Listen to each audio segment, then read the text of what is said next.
story of Urashima Taro, the fisher lad. Long, long ago, in the province of Tango, there lived on the shore of Japan, in the little fishing village of Mizuneya, a young fisherman named Urashima Taro. His father had been a fisherman before him, and his skill had more than doubly descended to his son, for Urashima was the most skillful fisher in all that countryside, and could catch more bonito and tai in a day than his comrades could in a week. But in the little fishing village, more than for being a clever fisher of the sea, was he known for his kind heart. In his whole life, he had never hurt anything, either great or small, and when a boy, his companions had always laughed at him, for he would never join with them in teasing animals, but always try to keep them from this cruel sport. One soft summer twilight, he was going home at the end of the day's fishing when he came upon a group of children. They were all screaming and talking at the top of their voices and seemed to be in the state of great excitement about something. And on his going up to them to see what was the matter, he saw they were tormenting a tortoise. First one boy pulled in this way, and then another boy pulled it that way, while the third child beat it with a stick and the fourth hammered its shell with a stone. Now Urashima felt very sorry for the poor tortoise and made up his mind to rescue it. He spoke to the boys. "Look here, boys, you are treating that poor tortoise so badly that it will soon die."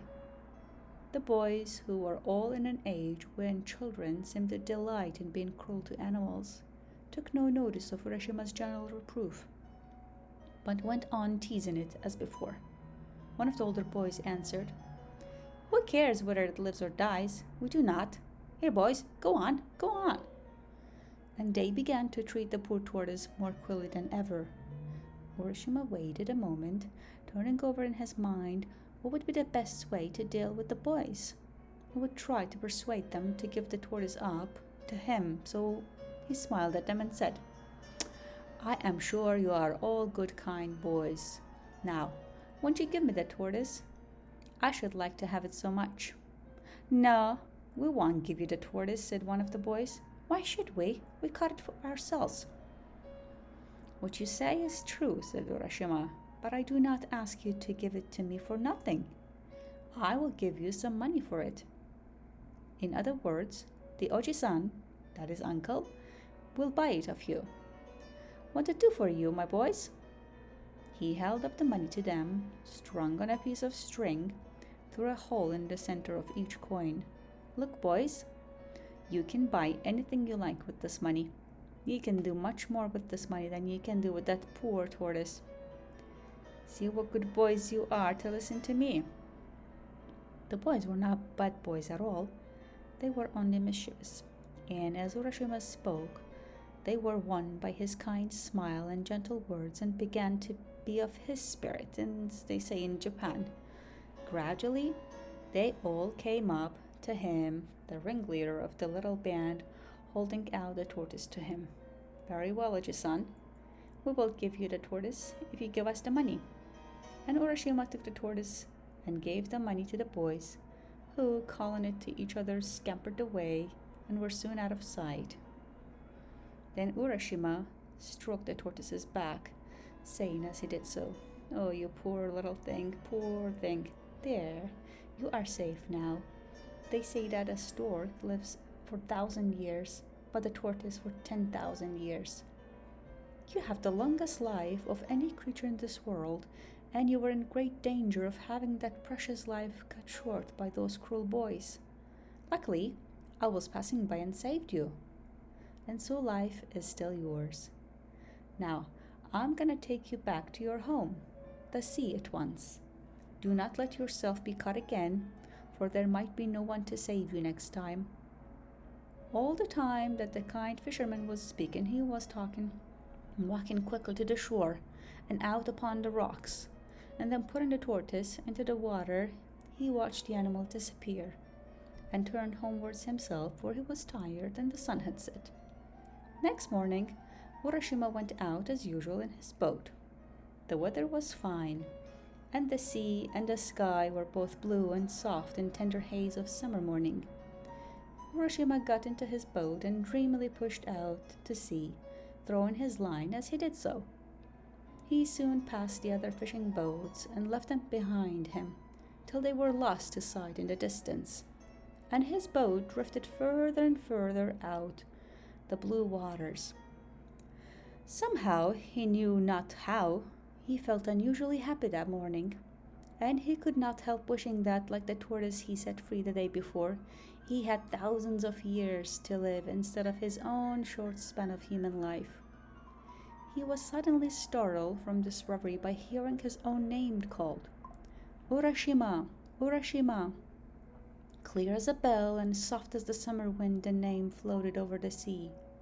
He stood up and looked in every direction, thinking that one of the other boats had overtaken him, but gaze as he might over the wide expanse of water, near or far, there was no sign of boat, so the voice could not have come from any human being. Startled and wondering who or what was that called him so clearly, he looked in all directions about him, and saw that, without his own knowing, a tortoise had come to the side of the boat. Urashima saw with surprise that it was the very tortoise he had rescued the day before. "Well, Mr. Tortoise," said Urashima, "was it you who called my name just now?" The tortoise nodded its head several times and said, "Yes, it was I. Yesterday in your honorable shadow, that is Okage-sama de, my life was saved, and I have come to offer you my thanks and to tell you how grateful I am for your kindness to me." "Indeed," said Urashima, "that is very polite of you. Come up into the boat. I would offer you a smoke, but as you are a tortoise, doubtless you do not smoke." And the fisherman laughed at the joke. "Ha ha ha," laughed the tortoise. "Sake, which is rice wine, is my favorite refreshment, but I do not care for tobacco." "Indeed," said Urashima, "I regret very much that I have no sake in my boat to offer you. But come up and dry your back in the sun. Tortoises always love to do that." So the tortoise climbed into the boat, the fisherman helping him, and after an exchange of complimentary speeches, the tortoise said, "Have you ever seen Renjin, the palace of the Dragon King of the Sea, Urashima?" The fisherman shook his head and replied, "No. Year after year the sea has become my home, but though I have heard of the Dragon King's realm under the sea, I have never yet set eyes on that wonderful place. It must be very far away if it exists at all." "Is that really so? You have never seen the Sea King's palace? Then you have missed seeing one of the most wonderful sights in the whole universe. It is far away at the bottom of the sea, but if I take you there, we shall reach soon. If you would like to see the Sea King's land, I will be your guide." "I should like to go there certainly, and you are very kind to think of taking me, but must remember that I am only a poor mortal and have not the power of swimming like the sea creatures such as yourself." Before the fisherman could say more, Tortoise stopped him and saying, "What? You don't need to swim yourself. If you will ride on my back, I will take you without any trouble on your part." "But," Urashima said, "how is this possible for me to ride on your small back?" "It may seem absurd to you, but I assure you that you can do so. Try it once. Just come and get on my back, and see if it's possible or impossible." As the tortoise finished speaking, Urashima looked at its shell, and strange to say that he saw that the creature had suddenly grown so big that a man could easily sit on its back. "This is strange indeed," said Urashima. "Then, Mr. Tortoise, with your kind permission, I will get on your back." "Dokoisho," he exclaimed as he jumped on. The tortoise, with an unmoved face, as if the strange proceeding were quite an ordinary event, said, "Now, we will set out at our leisure." And with these words, he leaped into the sea with Urashima on his back. Down through the water the tortoise dived. For a long time these two strange companions rowed through the sea. Urashima never grew tired, nor his clothes moist with the water. At last, Far away in the distance, a magnificent gate appeared, and behind the gate, a long sloping roofs of a palace on the horizon. Yeah, exclaimed Urashima. That looks like the gate of some large palace just appearing. Mr. Tortoise, can you tell what that place is that we see? This is the great gate of the Renjin Palace. The large roof that you see behind the gate is the Sea King's palace itself. Then we have at last come to the realm of the Sea King and to his palace, said Urashima. Yes, indeed, answered the tortoise. And don't you think you have come very quickly? And while he was speaking, the tortoise reached the side of the gate. And here we are. You must please walk from here. The tortoise now went in front, speaking to the gatekeeper, said, This is Urashima Taro, from the country of Japan. I have had the honor of bringing him as a visitor to this kingdom. Please show him the way. Then the gatekeeper, who was a fish, at once led the way through the gate before him. The red bream, the flounder, the sole, the cuttlefish, and all the chief vassals of the Dragon King of the Sea now came out with the courtly bow to welcome the stranger. Urashima-sama, Urashima-sama, welcome to the Sea Palace, the home of the Dragon King of the Sea. Thrice welcome you are, having come from such a distance. And you, Mr. Tortoise, we are greatly indebted to you for all your trouble in bringing Urashima here. Then, turning again to Urashima, they said, Please follow us this way. And from there the whole band of fishes came his guide. Urashima, being only a poor fisher lad, did not know how to behave in a palace, but strange though it was all to him, he did not feel ashamed or embarrassed, but followed these kind guides quite calmly where they led to the inner palace. When he reached the portals, a beautiful princess with her attendant maidens came out to welcome him. She was more beautiful than any human being, and was robed in flowing garments of red and soft green, like the underside of a wave, and golden threads glimmer through the folds of her own gown. Her lovely black hair streamed over her shoulders in the fashion of a king's daughter many hundreds of years ago. And when she spoke, her voice sounded like a music over the water. Urashima was lost in wonder while he looked upon her, and he could not speak. Then he remembered that he ought to bow, but before he could make a low obeisance, the princess took him by the hand and led him to a beautiful hall and to the seat of honor at the upper end, and bade him to be seated. Urashima Taro, it gives me the highest pleasure to welcome you to my father's kingdom, said the princess. Yesterday you set free a tortoise, and I have sent for you to thank you for saving my life, for I was that tortoise.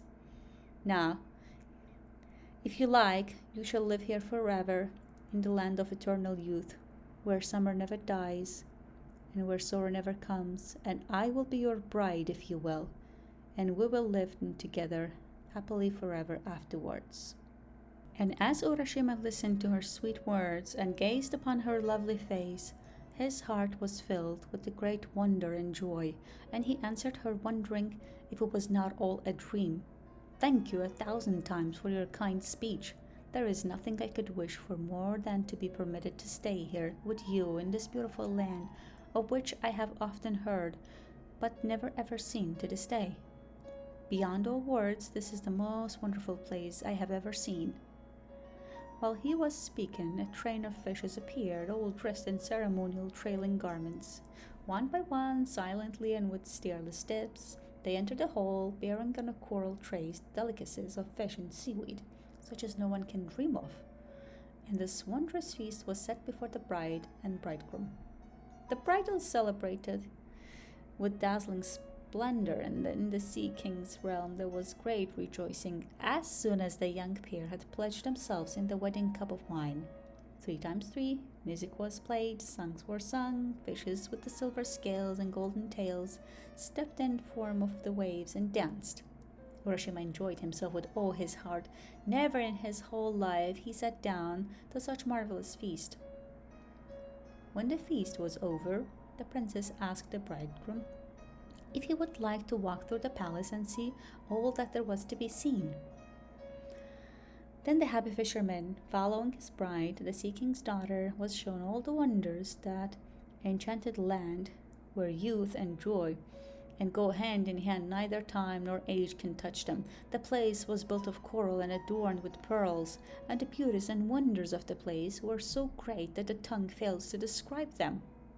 But to Urashima, more wonderful than the palace was the garden that surrounded it. Here was to be seen at one time the scenery of 4 different seasons. The beauties of summer and winter, spring and autumn, were displayed to the wondering visitor at once. First, when he looked to the east, the plum and cherry trees were seen in full bloom. The nightingales sang in pink avenues, and butterflies fluttered from flower to flower. Looking to the south, all the trees were green in fullness of summer, and the day and the night cricket chirped. Looking to the west, the autumn maples were ablaze like a sunset sky, and the chrysanthemums were in perfection. Looking to the north, the change made Urashima start, for the ground was silver white with snow, and the trees and bamboos were all covered with snow, and pond was thick with ice. And each day there were new joys and wonders for Urashima. So great was his happiness that he forgot everything. Even that he left his old parents at home, in his own country. 3 days passed without even thinking of all he had left behind. Then his mind came back to him, and he remembered who he was, and that he did not belong to this wonderful land or the Sea King's palace, and he said to himself, "Oh dear, I must not stay on here, for I have an old father and mother at home. What can have happened to them all this time? How anxious they must have been these 3 days. I must go back at once without letting one more day pass." And he began to prepare for the journey in great haste. Then he went to his wonderful wife, the princess, bowing low, and tell her, "Indeed, I have been very happy for you for a long time, Otohime-sama," for that was her name, "and you have been kinder to me than any words can tell, but now I must say goodbye. I must go back to my old parents." Then Otohime-sama began to weep and said softly and sadly, "It is not well with you here, that you wish to leave me soon. What is the haste? Stay with me yet another day only." But Urashima had remembered his old parents, and in Japan, the duty to parents is stronger than everything else, stronger than even a pleasure of love. And he could not be persuaded, but answered, "Indeed, I must go. Do not think that I wish to leave you. It is not that. I must go and see my old parents. Let me go for 1 day, and I will come back to you." "Then," said the princess sorrowfully, "there's nothing to be done. I will send you back today to your father and mother, and instead of trying to keep you with me 1 more day, I shall give you this as a token of our love. Please take it back with you." And she brought him a beautiful lacquer box tied about with a silken cord and tassels of red silk. Urashima had received so much from the princess already that he felt some compunction in taking the gift, and said, "It does not seem right for me to take yet another gift from you after all the many favors I have received at your hands. But because it is your wish, I will do so."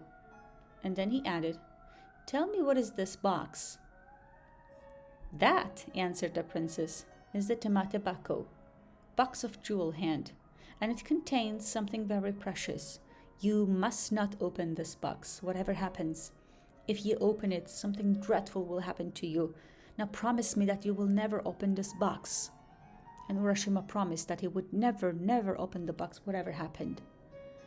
Then, bidding goodbye to Otohime-sama, he went down to the seashore, the princess and her attendees following him.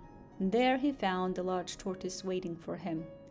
He quickly mounted the creature's back and was carried away over the shining sea to the east. He looked back to wave his hand to Otohime-sama, till at last he could not see her no more. And the land of Sea King and the roofs of wonderful palace were lost in the far, far distance. Then, with his face turned eagerly towards his own land, he looked for the rising of the blue hills on the horizon before him. At last the tortoise carried him into the bay he knew so well, and to the shore from whence he had set out. He stepped onto the shore and looked about him while the tortoise rode away back into the Sea King's land. But what is the strange fear that seizes Urashima as he stands and looks about him? Why does he gaze so fixedly at people that pass by him, and why do they in turn stand and look at him? The shore is the same, the hills are the same, but the people that sees walking past him have very different faces to those he had known so well before. Wondering what it can mean, he walks quickly towards his old home. Even that it looks different, but a house stands on the spot and he calls out, "Father, I have just returned." And he was about to enter when he saw a strange man coming out. "Perhaps my parents have moved while I have been away and have gone somewhere else," was the fisherman's thought. Somehow he began to feel strangely anxious. He could not tell why. "Excuse me," he said to the man who was staring at him, "but till within the last few days I have lived in this house. My name is Urashima Taro. Where have my parents gone whom I left here?" A very bewildered expression came over the face of that man, and still gazing intently on Urashima's face, he said, "What? Are you Urashima Taro?" "Yes," said the fisherman, "I am Urashima Taro." "Ha ha," laughed the man. "You must not make such jokes. It is true that once upon a time a man called Urashima Taro did live in this village, but that is a story 300 years old. He could not possibly be alive now." When Urashima heard these strange words, he was frightened and said, Please, you must not joke with me. I am greatly perplexed. I am really Urashima Taro, and I certainly have not lived here 300 years. Till 4 or 5 days ago, I lived on this spot. Please tell me what I know without more joking."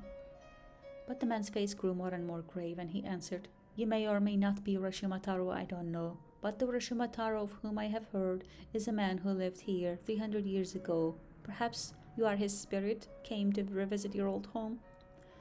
"Why do you mock me?" said Urashima. "I'm not a spirit, I'm a living man. Don't you see?"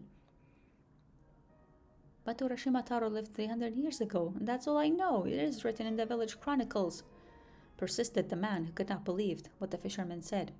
Urashima was lost in bewilderment and trouble. He stood looking all around him, terribly puzzled, and indeed something in the appearance of everything was different than he remembered. He seemed to be in a strange dream.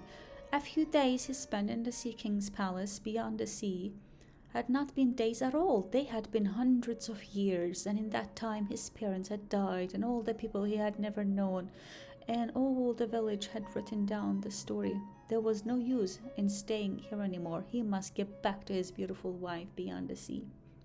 He made his mind and made his way back to the beach, carrying